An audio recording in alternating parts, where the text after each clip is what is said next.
Chapter 3 The commonest dream of my early childhood was something like this. It seemed that I was very small and that I lay curled up in a sort of nest of twigs and boughs. Sometimes I was lying on my back. In this position it seemed that I spent many hours, watching the play of sunlight on the foliage and the stirring of the leaves by the wind. Often the nest itself moved back and forth when the wind was strong, but always, while so lying in the nest, I was mastered as of tremendous space beneath me. I never saw it, I never peered over the edge of the nest to see, but I knew and feared that space that lurked just beneath me, and that ever threatened me like a maw of some all-devouring monster. This dream, in which I was quiescent and which was more like a condition than an experience of action, I dreamed very often in my early childhood. But suddenly there would rush into the very midst of it strange forms and ferocious happenings, the thunder and crashing of storm, and unfamiliar landscapes, such as in my wake-a-day life I had never seen. The result was confusion and nightmare. I could comprehend nothing of it. There was no logic of sequence. You see, I did not dream consecutively. One moment I was a wee babe of the younger world lying in my tree nest. The next moment I was a grown man of the younger world, locked in combat with the hideous Red Eye. And the next moment I was creeping carefully down to the water hole in the heat of the day. Events, years apart in their occurrence in the younger world, occurred with me within the space of several minutes or seconds. It was all a jumble, but this jumble I shall not inflict upon you. It was not until I was a young man and had dreamed many thousand times that everything straightened out and became clear and plain. Then it was that I got the clue of time and was able to piece together events and actions in their proper order. Thus was I able to reconstruct the vanished younger world as it was at the time I lived in it, or at the time my other self lived in it. The distinction does not matter, for I too, the modern man, have gone back and lived that early life in the company of my other self. For your convenience, since this is to be no sociological screed, I shall frame together the different events into a comprehensive story, for there is a certain thread of continuity and happening that runs through all the dreams. There is my friendship with Lop Ear, for instance.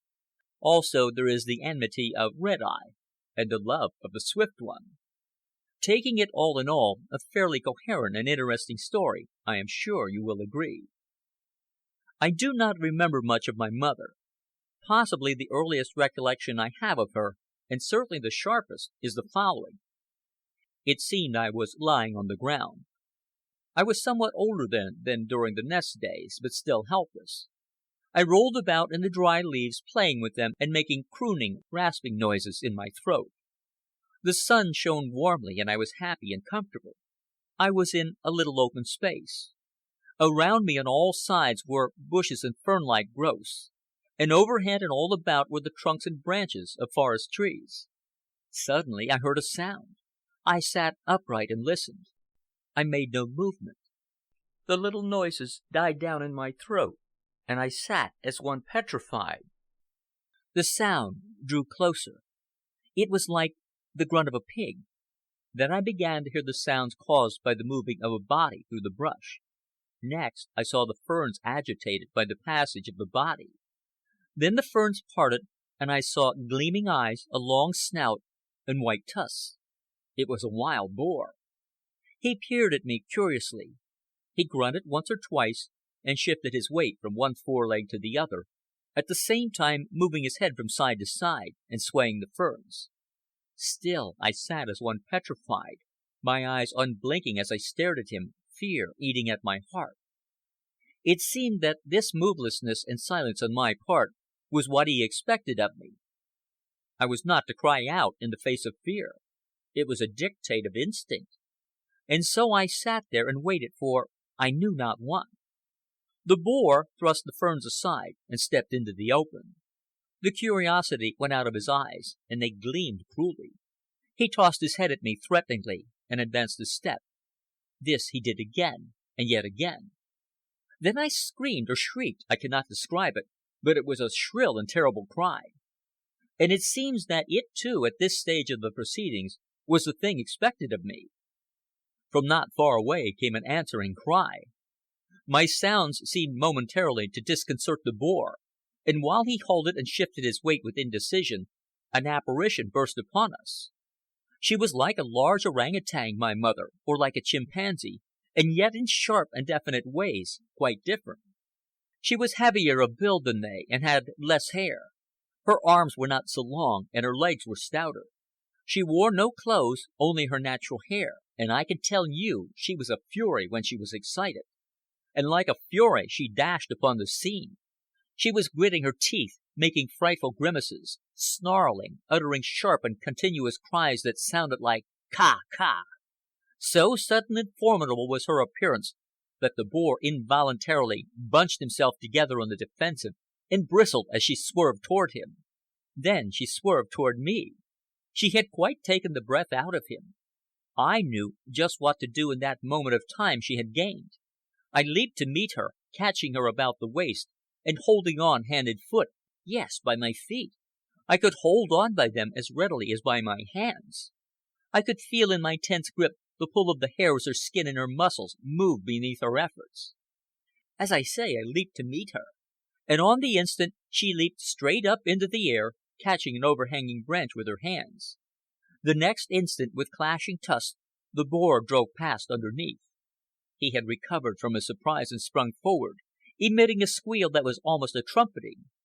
At any rate, it was a call, for it was followed by the rushing of bodies through the ferns and brush from all directions. From every side wild hogs dashed into the open space, a score of them. But my mother swung over the top of a thick limb, a dozen feet from the ground, and still holding on to her, we perched there in safety. She was very excited. She chattered and screamed, and scolded down at the bristling, tooth-gnashing circle that had gathered beneath. I, too, trembling, peered down at the angry beast, and did my best to imitate my mother's cries. From the distance came similar cries, only pitched deeper into a sort of roaring bass. These grew momentarily louder, and soon I saw approaching my father. At least, by all evidence of the times, I am driven to conclude that he was my father. He was not an extremely prepossessing father, as fathers go. He seemed half man and half ape, and yet not ape and not yet man. I fail to describe him. There is nothing like him today on the earth, under the earth, nor in the earth. He was a large man in his day, and he must have weighed all of 130 pounds. His face was broad and flat, and the eyebrows overhung the eyes. The eyes themselves were small, deep set, and close together. He had practically no nose at all. It was squat and broad, apparently without any bridge, while the nostrils were like two holes in the face, opening outward instead of down. The forehead slanted back from the eyes, and the hair began right at the eyes and ran up over the head. The head itself was preposterously small, and was supported on an equally preposterous, thick, short neck. There was an elemental economy about his body, as there was about all our bodies. The chest was deep, it is true, cavernously deep. But there were no full swelling muscles, no wide spreading shoulders, no clean limb straightness, no generous symmetry of outline. It represented strength, that body of my father's, strength without beauty, ferocious primordial strength, made to clutch and grip and rend and destroy. His hips were thin, and the legs, lean and hairy, were crooked and stringy muscled. In fact, my father's legs were more like arms. They were twisted and gnarly, and with scarcely the semblance of the full meaty calf such as graces your leg and mine. I remember he could not walk on the flat of his foot. This was because it was a prehensile foot, more like a hand than a foot.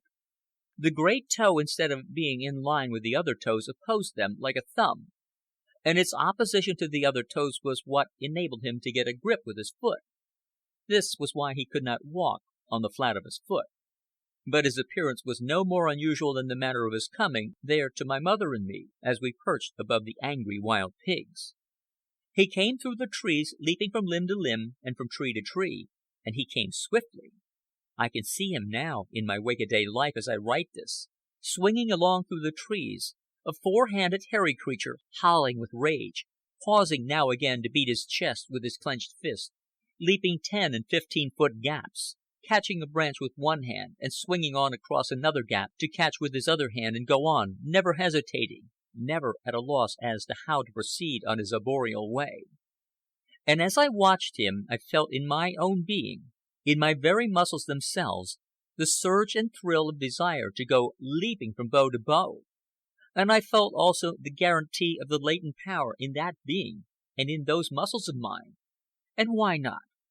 Little boys watch their fathers swing axes and fell trees, and feel in themselves that some day they too will swing axes and fell trees. And so with me. The life that was in me was constituted to do what my father did, and it whispered to me secretly and ambitiously of aerial paths and forest flights. At last my father joined us. He was extremely angry. I remember the outthrust of his protruding under lip as he glared down at the wild pigs. He snarled something like a dog, and I remember that his eye teeth were large like fangs, and that they impressed me tremendously. His conduct served only the more to infuriate the pigs. He broke off twigs and small branches and flung them down upon our enemies. He even hung by one hand, tantalizing just beyond reach, and mocked them as they gnashed their tusks with impotent rage. Not content with this, he broke off a stout branch, and, holding on with one hand and foot, jabbed the infuriated beasts in the sides and whacked them across their noses. Needless to say, my mother and I enjoyed the sport. But one tires of all good things, and in the end my father, chuckling maliciously the while, led the way across the trees. Now it was that my ambitions ebbed away, and I became timid, holding tightly to my mother as she climbed and swung through space. I remember when the branch broke with her weight. She had made a wide leap, and with the snap of wood I was overwhelmed with the sickening consciousness of falling through space, the pair of us. The forest and the sunshine on the rustling leaves vanished from my eyes. I had a fading glimpse of my father abruptly arresting his progress to look, and then all was blackness. The next moment I was awake in my sheeted bed, sweating, trembling, nauseated. The window was up, and a cool air was blowing through the room. The night lamp was burning calmly. And because of this I take it that the wild pigs did not get us, that we never fetched bottom. Else I should not be here now, 1,000 centuries after, to remember the event. And now put yourself in my place for a moment. Walk with me a bit in my tender childhood.